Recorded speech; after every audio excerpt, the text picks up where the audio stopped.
ফ্রেমে চলে আসছে। প্রিমিয়ারের সবকিছু মিলে আমি অনেক এক্সাইটেড ছিলাম দেখার জন্য এবং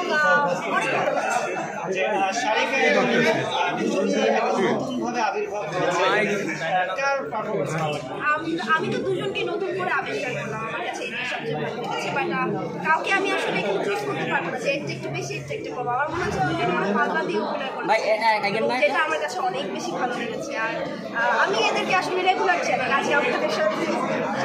ফিল্মে একটা সোশ্যাল মেসেজ দেখানো হয়েছে যে মাদক একটা পরিবারের ইম্প্যাক্টটা পড়ে, একটু বলবেন কি?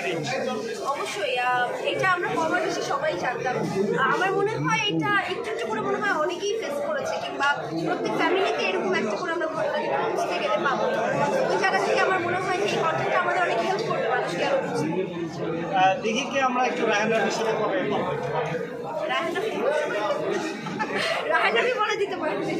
দিঘির ইচ্ছা আছে কিনা বা সামনে কোনো প্ল্যান আছে? ভালো গল্প, ভালো ডিরেক্টর, ভালো গল্প ভালো হলে সব কিছু ভালো হলে আমার মনে হয় না আপনাদের দেখানো হয়েও থাকবে। বাট দেখা যাবে। দিঘির এখন বর্তমান ব্যস্ততা কি? আমার 4টা প্রজেক্ট আসলে শেষ করে ফেলেছি আমি কাজ।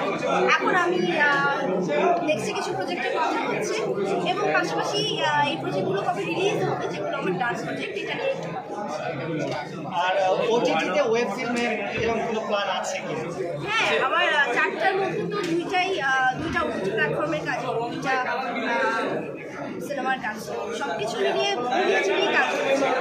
জঙ্গলিতে সম্ভবত আপনার আসার কথা রয়েছে, সেটা কোন পর্যায়ে রয়েছে? এটা জানি না, এটা জানি না, আমি একদমই জানি না।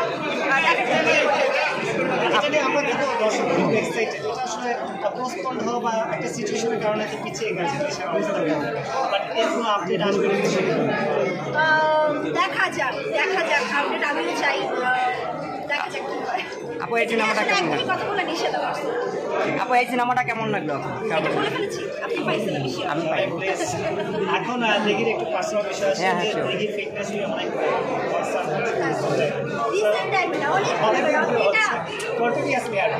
কাজ করছে, এটার রহস্যটা একটু জানতে চাই। না, আমার তো মনে হয় আমি আরেকটু মোটা হয়ে গেছি ভাই, মনে হচ্ছে আমার নিজের কাছে। কিন্তু যাই হোক, আমি ট্রাই করি সবসময় ফিট থাকার এবং সামনেও ইনশাল্লাহ এটা চালিয়ে যাব।